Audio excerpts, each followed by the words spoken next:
क्या आपने कभी सोचा है कि यदि आपको 1 करोड़ का कॉर्पस बिल्ड करना हो या 1 करोड़ का वेल्थ बनाना हो, आपको कितना समय लगेगा? ये कितना समय लगेगा ये 2 बातों पर डिपेंड करता है। पहली बात कि आप हर महीने कितने रुपए इन्वेस्ट करने की सामर्थ्य रखते हैं, यानी कितना रुपया आप इन्वेस्ट कर सकते हैं, और दूसरी बात कि जिस एवेन्यूज में आप इन्वेस्ट कर रहे हैं उसका रिटर्न क्या है। हालांकि 1 करोड़ का वेल्थ एक मजाक जैसा लगता है, लेकिन डिसिप्लिन इन्वेस्टमेंट और पावर ऑफ कंपाउंडिंग की सहायता से ये बिल्कुल आसान है। आज की वीडियो में हम देखते हैं कि पावर ऑफ कंपाउंडिंग आपके इन्वेस्टमेंट की ग्रोथ को किस तरह से एक्सेलरेट करता है, और ये बताने के लिए एक रूल है जिसको हम 843 रूल कहते हैं। मैं डीएम झा, आप देख रहे हैं स्टोन टैक्समैन चैनल। 843 रूल्स एक अच्छा फार्मूला है पावर ऑफ कंपाउंडिंग को दिखाने का। इस रूल में यह बताता है कि 15 साल की इन्वेस्टमेंट जर्नी में 8 4 12 प्लस 3 यानी 15 साल की इन्वेस्टमेंट जर्नी में इनिशियल स्टेज में जो इन्वेस्टमेंट होता है आपका, उसमें कोई ग्रोथ, आपको मीनिंगफुल ग्रोथ नहीं दिखता है। जैसे जैसे ये समय बीतता है वैसे वैसे ही इसका ग्रोथ जो है एक्सेलरेट करता है, और एट द फैग एंड यानी अंतिम वर्षों में जो वेल्थ का जो मीनिंगफुल पार्ट है वो अंतिम वर्षों में ही क्रिएट होता है। और इस हिसाब से 843 रूल का 3 फेज बनाया गया है। पहला फेज है 0 से 8 वर्षों का, यानी अब इन्वेस्टमेंट जो करते हैं 0 ईयर से 8 वर्ष का। इस पीरियड में growth is very slow and not visible. इस पीरियड में आपको ग्रोथ कम दिखेगा है, ग्रोथ बहुत स्लो होता है और आपको कम दिखेगा। दूसरा फेज है 9 से 12 साल का। इस फेज में आपको जो ग्रोथ होगा वो एक फास्टर रेट दिखाई देना शुरू हो जाएगा। Returns start increasing at faster rate.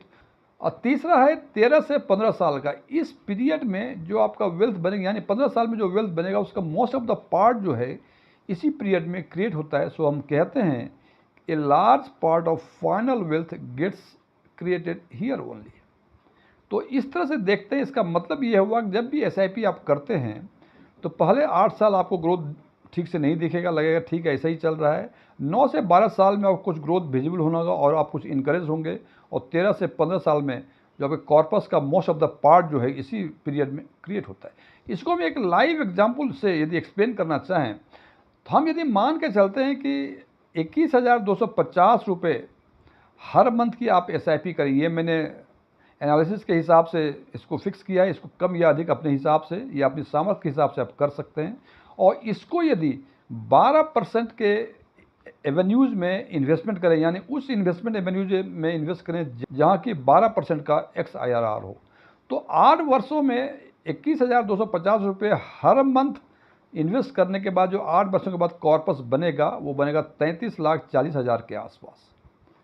उसमें 4 साल और जोड़ दें, यानी 12 साल के बाद ये अमाउंट हो जाता है 65,65,000 के आसपास। इसमें 3 साल और जोड़ दें, यानी 15 वर्षों में ये कॉर्पस हो जाता है 1 करोड़। ये तब होगा जब 21,250 रुपये हर महीने आप एसआईपी करें उस इन्वेस्टमेंट एवेन्यूज में जहाँ का XIRR 12%। लेकिन यदि आपको लगता है कि ये XIRR थोड़ा अधिक बता दिया हमने, तो इसको ये 10% के एवेन्यूज़ वाले में यदि इन्वेस्ट करते हैं तो 8 वर्षों में ये 30,07,000 होता है, 70,000 होता है। तो 8 वर्षों में ये कॉर्पस बन जाता है 30,70,000 रुपये।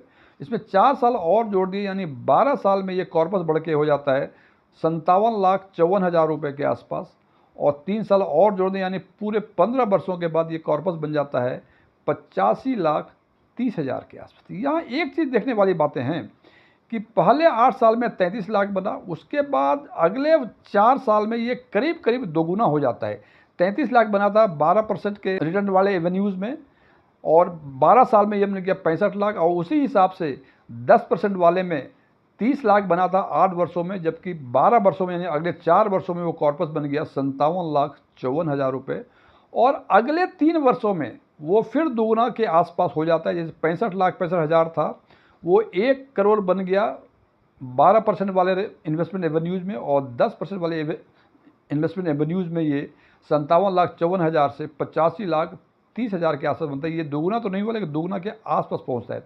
तो इससे ये पता चलता है हमें कि जब भी आप इन्वेस्ट करें एसआईपी के थ्रू, तो आप 8 साल तो छोड़ दें, ध्यान रखें कि हमने यहाँ 10% और 12% के इन्वेस्टमेंट एवेन्यूज़ का ये XIR के बारे में चर्चा की है। हालांकि नॉर्मल कोर्स में यदि 15 वर्ष तक करेंगे तो 14%, 15% से कम का XIR नहीं मिलेगा, लेकिन हमने कंजर्वेटिव व्यू लेते हुए 10% और 12% XIR के हिसाब से कैलकुलेट किया है। तो इसमें ये देखना होगा कि पहले 8 साल में आपको कोई ग्रोथ विशेष नहीं दिखेगा और आप हो सकते हैं कि डिस्करेज हो जाएंगे, कहाँ मैं फंस गया।